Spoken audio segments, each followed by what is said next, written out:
Good morning class, welcome to my video. आज हम अपनी इस वीडियो में जो है चैप्टर नंबर 7 है घरेलू विधियों से जल शुद्ध करना। ठीक है, हमारा जो खंड खा चल रहा था, लास्ट क्लास में हमने जो है खंड खा का चैप्टर नंबर 6 जल स्रोत तथा उपयोग पढ़ा था।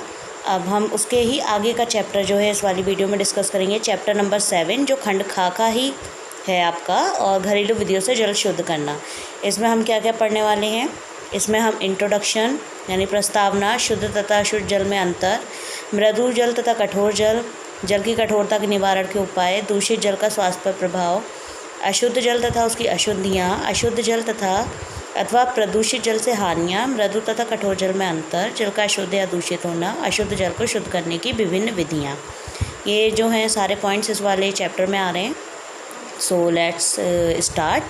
फर्स्ट है आपका प्रस्तावना, जिसमें यानी इंट्रोडक्शन। इसमें आपका दिखा है कि सभी प्राकृतिक साधनों से प्राप्त होने वाला जल पीने की दृष्टि से अशुद्ध होता है। हम जानते ही हैं हमारे घर में भी जो भी पानी आता है वो बिल्कुल प्योर नहीं होता। ठीक है, वैसे कहा जाता है कि वर्षा का जल जो होता है वो भी बहुत सबसे शुद्ध जल होता है, लेकिन ऐसा कुछ है नहीं। वो वर्षा का जो जल है वो शुद्ध तो होता है, जब वो ऊपर से नीचे आता है शुद्ध होता है, लेकिन जब वो हमारे वायुमंडल में आ जाता है तो वो अशुद्धियों में मिक्सअप हो जाता है, तो वो भी अशुद्ध हो जाता है। ठीक है, और हमारी जो टंकी में भी जो वाटर मतलब जो पानी आता है जो हमारा पीने का होता है, उसे भी हम कहीं ना कहीं, कभी आप देखिए घर में भी हम लोग या तो उबाल कर पानी पी रहे हैं, या फिर हम जो है घर में हमारे वाटर फ़िल्टर यूज़ हो रहे हैं, या फिर कुछ प्योरीफायर्स लगे हुए हैं, तभी हम वो पानी पीते हैं और उनका यूज़ करते हैं पानी का। ठीक है, ये अशुद्धियाँ क्या होती हैं, भिन्न भिन्न हो सकती हैं। ये अशुद्धियों की मात्रा अधिक भी होती है जो पीने के उपयोग में लाने से जो है, अगर कभी कभी क्या होता है पानी में अशुद्धियों की मात्रा ज़्यादा होती है और हमें उसी पानी का यूज़ करना है, तो हमें उसका जल का शुद्धिकरण करना होता है, उसके बाद ही हम उसे यूज़ करते हैं। यह तो सर्वविदित है कि हमारे भूमंडल पर जल की मात्रा सर्वाधिक है, परंतु हमारे उपयोग के लिए प्रत्येक प्रकार का जल ना तो उपयोगी है और ना ही उसे ग्रहण कर सकते हैं। मतलब भूमंडल पर जल की मात्रा तो बहुत है, लेकिन हम उतने सारे जल को हम यूज़ नहीं कर सकते। जिसका एग्जाम्पल हमारा समुद्र है। समुद्र का जो पानी होता है वो खारा होता है, उसे हम कंज्यूम नहीं कर सकते बिना उसको फ़िल्टर किए हुए। ठीक है, अभी इसमें आगे यही लिखा हुआ है। बाकी इसमें बताया कि शुद्ध जल एक सरल यौगिक है जो हाइड्रोजन ऑक्सीजन से बनता है। इसका रासायनिक सूत्र H2O होता है। ये हमने अपनी लास्ट वीडियो में भी डिस्कस किया था। ये एक उत्तम विलायक है, यानी इसमें सारी चीज़ें जो है शीघ्रता से घुल जाती हैं। अनेक वस्तुएं एवं लवण जल में शीघ्र ही घुल जाती हैं। जो घुलनशील पदार्थ होते हैं वो हमारे जल में ईजिली घुल जाते हैं, इसलिए पूर्णतः शुद्ध अवस्था जल का प्राप्त होना प्रायः कठिन हो जाता है। मतलब हमें बिल्कुल प्योर, बिल्कुल शुद्ध पानी मिल जाए, ये चीज़ हमारे लिए बहुत ही ज़्यादा कठिन होती है।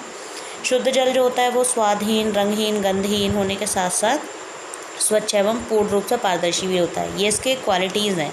इसे तो आप एक लाइन में ही याद कर लीजिए, बिल्कुल टिप्स पे रखिए कि अगर आपसे कोई पूछता है शुद्ध जल की क्या पहचान है, तो आप बताएंगे ये स्वादहीन होता है, रंगहीन और गंधहीन होता है, और साथ में पारदर्शी भी होता है। ठीक है, ये एक प्रकार की चमक से युक्त होता है। अब है अशुद्ध जल और उसकी अशुद्धियाँ।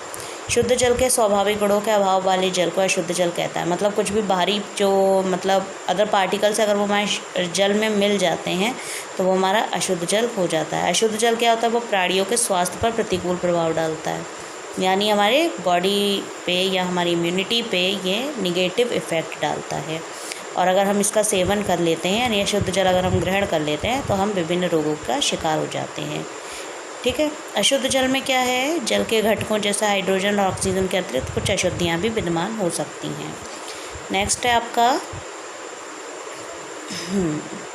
नेक्स्ट है कि जल एक उत्तम विलायक है। ये हम जानते ही हैं कि जल एक आपका जो है वो उत्तम विलायक है। अपने इसी गुण के कारण जो है जल शीघ्र ही विभिन्न लवणों और अशुद्धियों को अपने अंदर घोल लेता है और अशुद्ध हो जाता है। अब इसमें देखिए जो है अशुद्धियाँ के प्रकार बताएं। 2 प्रकार की अशुद्धि हैं।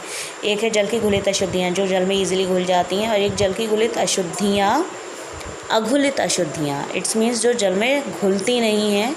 इनका सामान्य परिचय इस प्रकार बताया है कि सबसे पहले घुलित होने वाली अशुद्धियाँ क्या होती हैं, जो हैं इसमें ये प्रथम वर्ग की घुलित अशुद्धियों में जैसे कुछ लवण होते हैं, जैसे कि कुछ जो है केमिकल्स बताएं, जैसे सल्फेट, कार्बोनेट, बाइकार्बोनेट है। ये लवण जो है जल में घुलकर इसे कठोर बना देते हैं, और कठोर जल जो होता है वो हमारे स्वास्थ्य के लिए हानिकारक होता है। अच्छा, जो जल की घुलित अशुद्धियाँ हैं आपकी, जल की घुलित अशुद्धियों का दूसरा मुख्य रूप है विभिन्न प्रकार की गैसें। कुछ गैसें होती हैं जैसे सल्फर डाइऑक्साइड होती है, कार्बन डाइऑक्साइड है, सल्फ्यूरिक हाइड्रोजन है, ये वाली गैसें जो होती हैं अगर ये हमारे जल में घुल जाती हैं तो ये दूसरा मुख्य रूप है घुलित अशुद्धियों का। फिर नेक्स्ट आपकी जल की अघुलित अशुद्धियाँ जो हमारे जल में घुल नहीं पाती। ये क्या क्या है? जल में कुछ ऐसी अशुद्धि भी पाई जाती हैं जो जल में घुलती नहीं है, लेकिन इनकी उपस्थिति ही जल को दूषित और हानिकारक बनाती है। इस प्रकार की अशुद्धियों को जल में अघुलित अशुद्धियाँ कहते हैं। मतलब वाटर में घुल तो नहीं रही हैं, लेकिन जो है ये अगर ये हमारे पानी में डल गई तो हम इसे कंज्यूम नहीं कर सकते, पी नहीं सकते, इसका यूज़ नहीं कर सकते। जैसे क्या क्या है? धूल मिट्टी के कण हैं, पत्ते हैं, घास है, तिनके हैं आदि। यानी कोई भी भारी पार्टिकल अगर हमारे पानी में गिर जाता है तो वो यूज़ नहीं होता। इसमें क्या होता है? इसमें क्या रहता है ना, जो भारी पार्टिकल्स होते हैं उनमें कुछ सूक्ष्म कीटाणु होते हैं, वो लगे होते हैं जो हमारे जल को भी अशुद्ध कर देते हैं। और उससे क्या है, फिर कई तरीके का जो है इन्फेक्शन हो जाता है।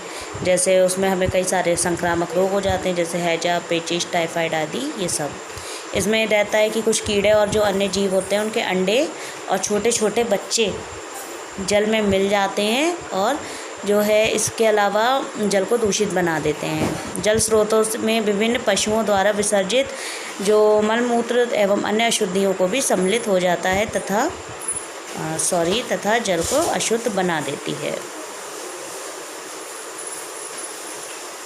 नेक्स्ट हमारी हेडिंग है शुद्ध तथा अशुद्ध जल में अंतर।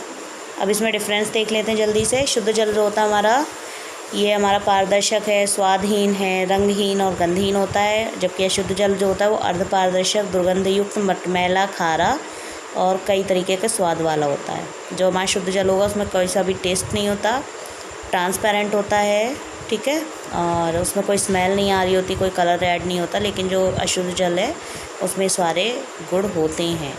शुद्ध जल क्या होता है, उसमें साबुन के साथ वो सरलतापूर्वक झाग देता है।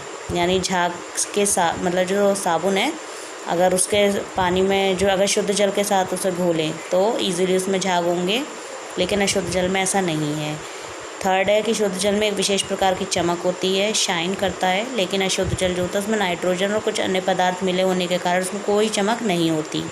शुद्ध जल में दूषित पदार्थ बिल्कुल नहीं होते, जबकि अशुद्ध जल में कई तरीके के दूषित पदार्थ मिले रहते हैं। ठीक है, आज की वीडियो में सिर्फ हमने इंट्रोडक्शन पढ़ा और शुद्ध जल तथा अशुद्ध जल में अंतर पढ़ा। ठीक है, ये दोनों पॉइंट हमने डिस्कस कर लिए अपने। अब नेक्स्ट हमारा पॉइंट है शुद्ध जल तथा अथवा प्रदूषित जल से हानियाँ। ये वाला पॉइंट जो है हम अपनी नेक्स्ट वीडियो में डिस्कस करेंगे और भी आगे के पॉइंट्स को क्लियर करते चलेंगे। ठीक है, तब तक के लिए stay home, stay safe. Thank you, bye.